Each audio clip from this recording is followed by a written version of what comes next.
Hello everyone, only me, back again. I just thought I'd do a quick video while everybody's out doing things at the moment. I'm popping out shortly, so hopefully it won't be too long, she says, although she can talk for England.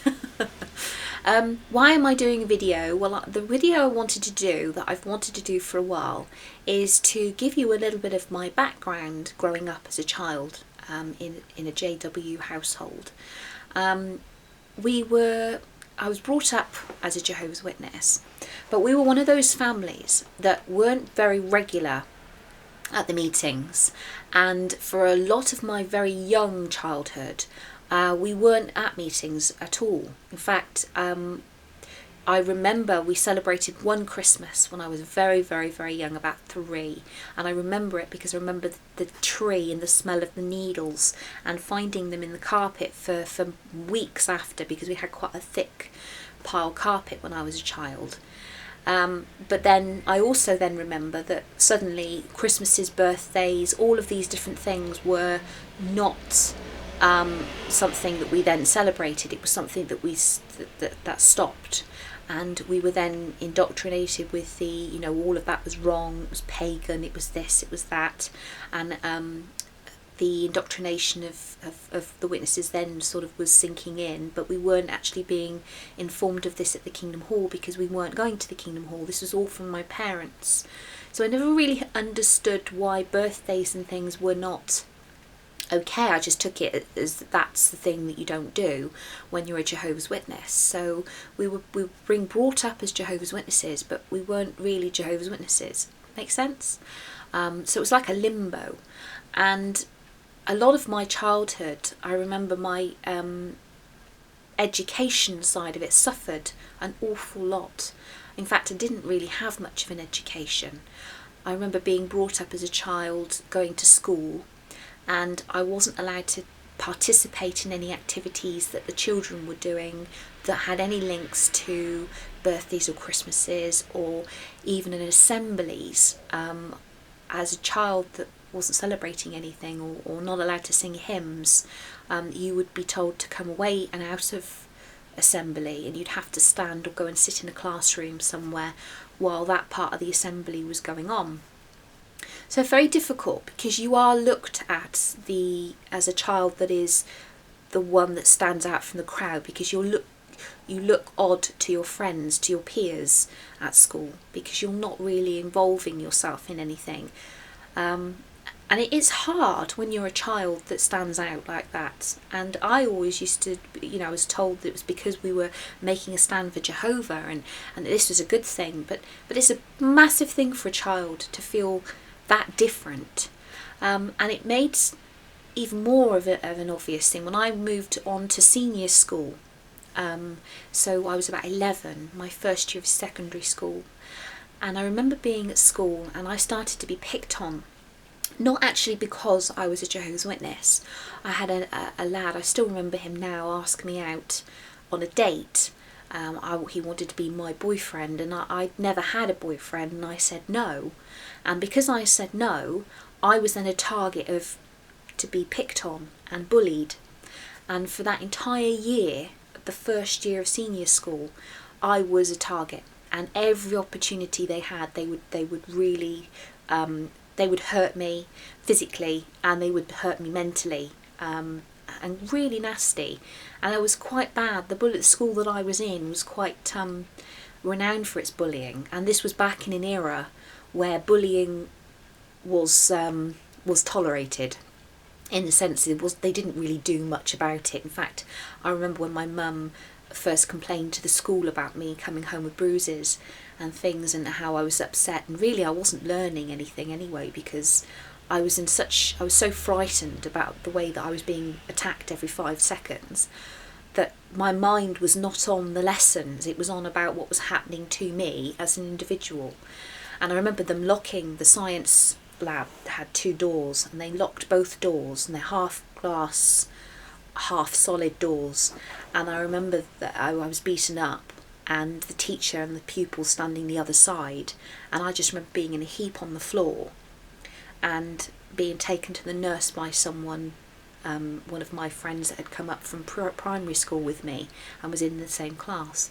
And I got taken to the nurse, and when my mum went to the school about the situation, she was told that I had to toughen up, which my mum wasn't pleased about at all. So she then decided to take me out of school. After the year of being bullied and nothing really happening about putting that right or stopping it, she decided that she would teach me at home. Now, my father's education, I won't go too much into details, but he had quite a good education, but he was never really around when I was a child. And my mum's education, because she had been brought up as a Jehovah's Witness, her education stopped, I think, around the age of 12, 13. I know she had a full-time job at the age of 14. And when you're a child growing up in the organisation, it's not impressed on you that education is important. In fact, it's not important, because Armageddon's coming soon and you're not going to need any of the things that you would learn. You're not really going to need them. So you don't really worry too much about not being able to spell very well or different maths. You learn enough to just get through. And when my mum took me out of school, I was loving it, because I thought, this is fantastic. And any child that had the choice to be either stay at home and be taught or go to school, they're going to say, I want to be taught at home, aren't they? Because it means not having to go to school. No child really wants to go to school. It's very rare. I used to like going to school purely for the art lessons and for my maths. And I remember there was one teacher, Mrs. Needham, who's my maths tutor. She sort of said that I don't think she should come out of school because it's going to affect her school life and her education. She was very concerned, and I was like, no, I'll be fine. I'll still be able to do this and I'll still be able to do that. And I just remember her being very worried. But as a child, you don't see that. All you see is, yay, I'm not going to school anymore. You don't see the years ahead of how that might have an impact on you as an individual and anything you choose to do from that point onwards. But anyway, so my mum took me out of school, and because I had been enrolled in school, the governors were concerned that I was going to be taught to the standard and the level that was appropriate for my age. So at the time, they suggested that we get the books that we needed, and they didn't supply them. We had to go and buy them. And here in Britain there's a place called it's a huge stationery store called W.H. Smith's, and today they still do these books, and they're books that are educational books for reading, spelling, maths, anything that you are taught, science, even anything that you need to learn, history. They have a wide range of books that cover a lot of different subjects, appropriate for different ages. So we had to go and acquire these books for my age group at the time. And when we did that, we managed to get these books, and the governors then sent a inspector round to check my work. So I think I'd been off school about 3 or 4 months, and they had to come and assess my work. And the only criticism they had was my poetry. They said my poetry wasn't good enough. And so my poetry, I wrote a poem about the boys at school. Now my brother, who is a few years younger than myself, he was still in junior school at the time, so primary school. And he was told, he was taken out as well, because my mum thought, well, if I'm going to teach my daughter, I might as well teach my son. So Jamie got pulled out as well, and he hated being taught at home. And so because he didn't have any problems at school on the bullying side, they sent him back to school, which was fine, because that was his choice. And I'm glad they did, because unfortunately, when my mum's education stopped, because she had a full-time job at the age of 14, her education stopped quite young, which meant that academically, she didn't have much in the way of an education herself. So she didn't have a further education. She certainly wasn't qualified to be a teacher, but she did her best and did what she could. But unfortunately that meant that my education stopped when I left school, and once the governors and the people had come to assess my work, once they'd been that first time, when they came back the second time, saw that I was doing the one thing which they said I needed to improve on, which was poetry. Once they saw that I was doing poetry, they never came again. So my homeschooling started at where we were doing 3-4 hours of intense study a day. It then got to less and less and less, to the point where actually it stopped, and we didn't bother doing any more because there was no need. I never went for any exams, which I could have done. I could have gone and enrolled in a school for a day just to take the exams, but I didn't, because education wasn't important. And I remember this was a point when we started going back to the meetings quite regularly, and we moved around a lot as a child, and I remember we had to walk to meetings quite a few times, and there was a lot of things that happened to me as a child that I have an impact on me, have had an impact on me. But my lack of education is one massive one, and I've had to play catch up my entire life, and I still do. I'll be in situations where I'm trying so hard to fit in with the situation that people are talking about, because I really am not that well versed in certain areas.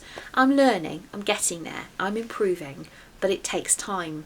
And I think that having my education stop at such a young age, I was working nights at the age of 13. I was going to a place called Wiltshire Newspapers of an evening and filling bin bags up, taking them down to the loading bay, and then from the loading bay taking them across the car park to a skip at the end of the car park. And I was doing this every night. My mum and myself would drive to work probably about 12 o'clock at night, because obviously it had to be when all of the reporters and newspaper printers, the printing room and everything was on standstill, for us to go in to then clear up the mess from the day. And I just remember it was hard work, really hard work. And my mum and I would drive in her Mondeo estate every evening and listen to Hot Chocolate, that famous group. And it was our regular. I can't listen to that song now these days without remembering and thinking, oh, I'm on my way to work. It's kind of ruined the song for me, because it's such a shame, because they're a good group, but I just can't listen to any of their music without thinking of work. I say, there you go.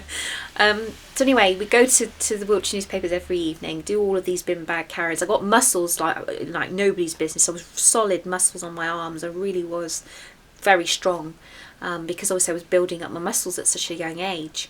But anyway, so that was the age of 13. And then when we were actually living in a different town at the time, and then it came back to moving to Cheltenham, where we are now. And we moved back to Cheltenham, and I took on my parents' job. Now this is the age of 15, and my parents' job, they had got a job with a sister here, who was also a cleaner. She had a group of cleaners working for her that were all brothers and sisters, and she gave my mum and dad both a job. And because my parents couldn't move straight away, I moved in with my grandmother, and my grandmother and myself started their job for them, so that it didn't mean that they lost the work. We did the job, and we did that for quite a while. And then I remember being baptised and really wanting to pioneer. And to be honest, pioneering, when you haven't had an education and your academical career has stopped, your excuse for not being educated is, well, at least I'm a pioneer. And that's like your get out of jail card, because people look at you and think, well, if you're a pioneer, at least you're a pioneer, you know. Oh, well, yes, isn't she good? She's a pioneer. And so that's your only option, really. And so that's what I did. I started regular pioneering. Started with auxiliary and then went to regular. And then but just thinking about my life growing up with my education, I wanted so much to do something with art. Art has been such a passion of mine, and when it comes to art, I love drawing. I absolutely love drawing. I'd love to know how to do sculpture. That's a passion that I'd like to pursue, and I'm going to now. It would be great to be able to sculpt, and it's lovely. But when you're a witness, you're limited so much as to what you can and you can't do. And I think that's such a sad, I feel like I've been in a box. And I'll give you an example why. My husband, for my birthday, thank you my darling, he has bought me art lessons with the School of Fine Art here in Cheltenham, and absolutely fantastic. I had my first lesson last week. I've got my next one today, which is where I'm going shortly, and I just love it, absolutely love it. But you know, I sat there, and my first lesson, they went round all the people that were new, and there was a few of us, and each person they were asked, what's your background, what experience have you had with art? And every single person was saying, oh, I've been I did art at school, and then when I went to university I did a little bit of art there, and then I did some classes recently, all going back about 4 or 5 years ago, and I haven't done anything since. And they got to me, and I didn't go to school. I didn't do art at school because my education stopped at 13. And it's almost like they looked at me, and I felt like I was in limbo. I'm not going to lie, because why should I? I want people to know that, being taught at home is not good. It really isn't good unless you are if you've got the academic skills to teach somebody, and you are trained yourself to teach somebody. You can do more harm than good by teaching somebody at home. There may be very rare occasions, and there probably are a few people out there that have had these, the being taught at home side of things, and educational side of their life has not suffered. But I'm talking from my experience of what my life was like, and how many people that I know have also had the same experience that I've had, that it's not a good experience at all. You learn so much more at school than just education. You learn social skills, you learn etiquette, you learn how to cope with situations that are thrown your way. And I think that when you are not exposed to those things growing up, it's very difficult when you're an adult, when you are put then in the same similar situations to what you were as a child. You don't know how to cope with them. And I think that's a shame that there's an awful lot of children out there that are being taught at home as Jehovah's Witnesses, and all they're being taught is the religion. That's it. So that's all they have to go on their entire life, is what they've been shown from the religion side of things. And I know a lot of people that teach their children at home today, even now as we speak, are teaching them from the Watchtower's literature.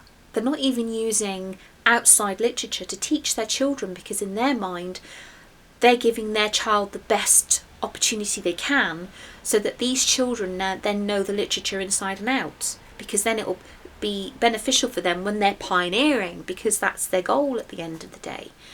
And I know that there's 2 children that used to go to Charlotte's school. One of them was in her class, one of them in the year above her, and they've been pulled in and out of school their entire life.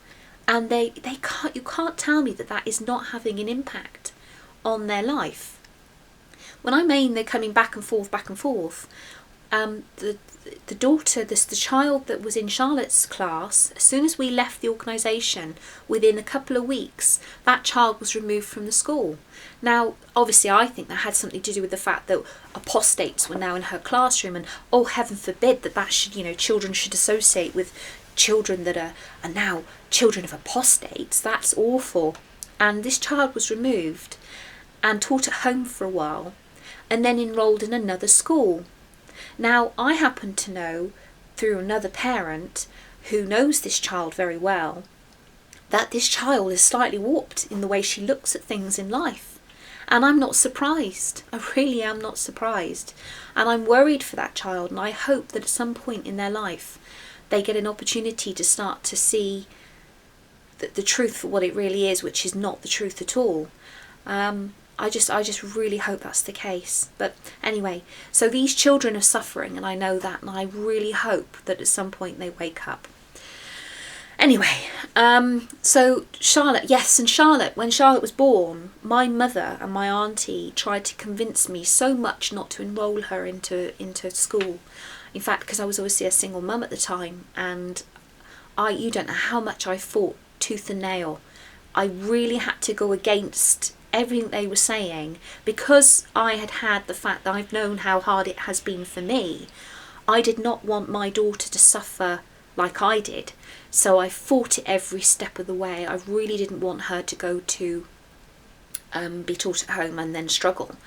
So I'm glad that I fought it, because she is doing so well at school. In fact, Mark and I went to a secondary school to look at it, because she starts secondary school next year, and we went to the one particular school that had an open day, and Mark and I left Charlotte's school. We went to have a look, and we thought, if it's a nice school, we'll make another arrangement and go and take her back at a certain point to have a look. But we thought we'd get a feel for the place first.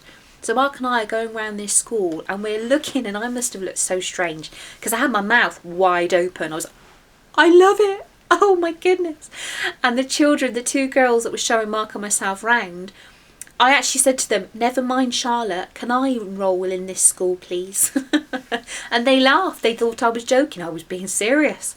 I would love to have gone to that school.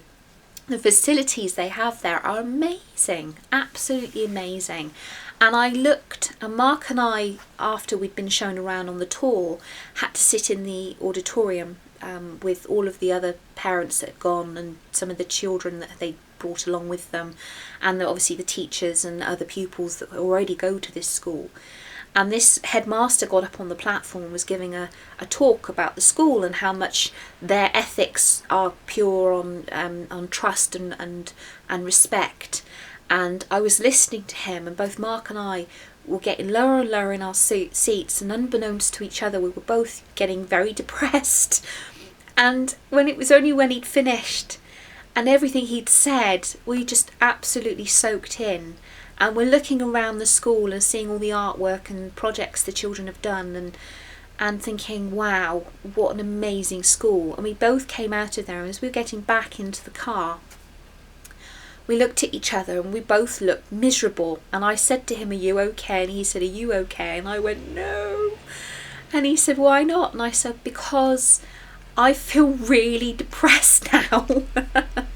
I said, I feel really depressed. I said, because we both felt exactly the same way, that we both looked at what could have been and what the situation had been our entire lives. Mark's been exactly the same. He'll tell you one day, probably in a video, about his education was the same, that his education stopped because the focus wasn't on education, it was on Armageddon, and how the new system was coming, so the ministry was important, and how you had to do this and how you had to do that. And we were both thinking that if we'd have been given the opportunity to express who we truly are as individuals, like most normal people do in the world, we could have been anything. And in fact, Mark, I know, would have made an extremely good teacher. He'd have made a superb teacher, because he's just got a lovely way with people, and specifically with children. He has this knack.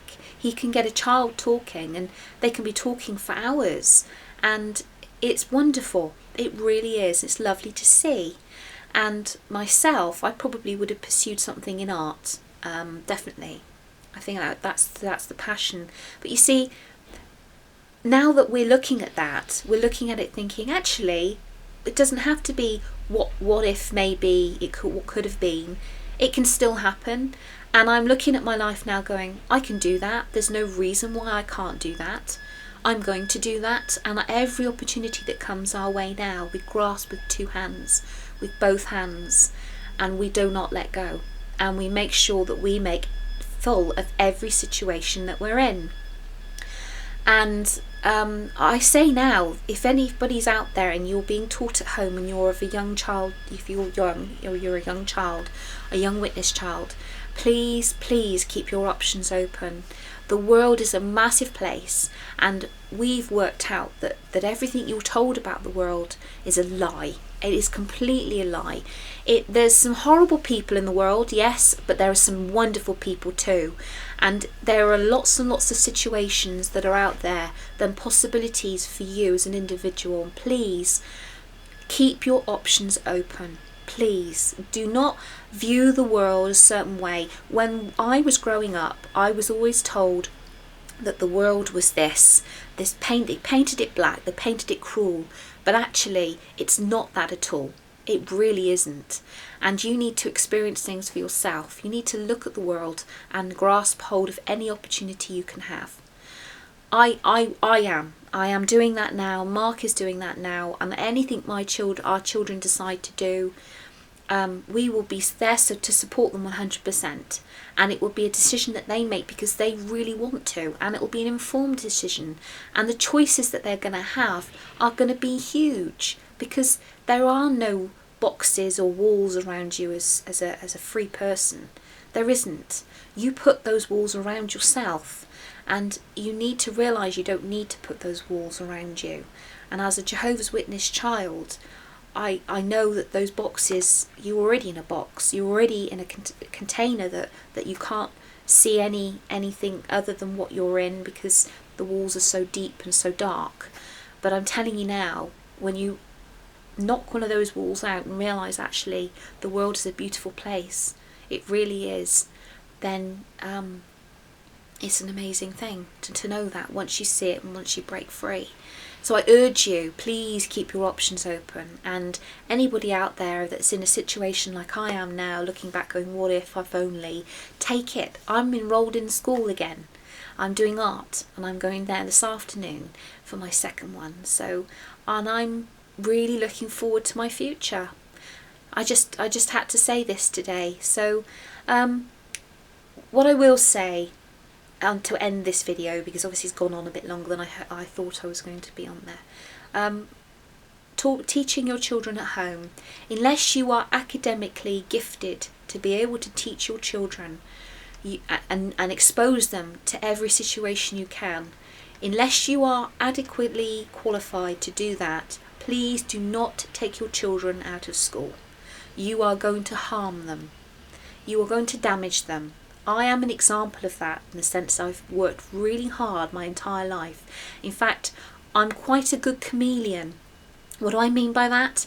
I have to copy people and absorb what they're doing in situations, because having not had that experience or opportunity myself, I am now having to relearn my entire life and adult life, to know what to do, when to do it, and how to do it, and what to say in certain situations or act in certain situations. And you do have to mirror other adults around you that are normal, that have had that experience, because you don't know how to act in certain circumstances. And it is quite exhausting, because you're constantly playing catch up. So, and I know there are other people out there too that are also in a similar situation, that they're having to copy other people and they're having to mirror different situations, and you do end up being like a child again. You really do. So it is, that's the way things are, unfortunately, when you're brought up in this religion.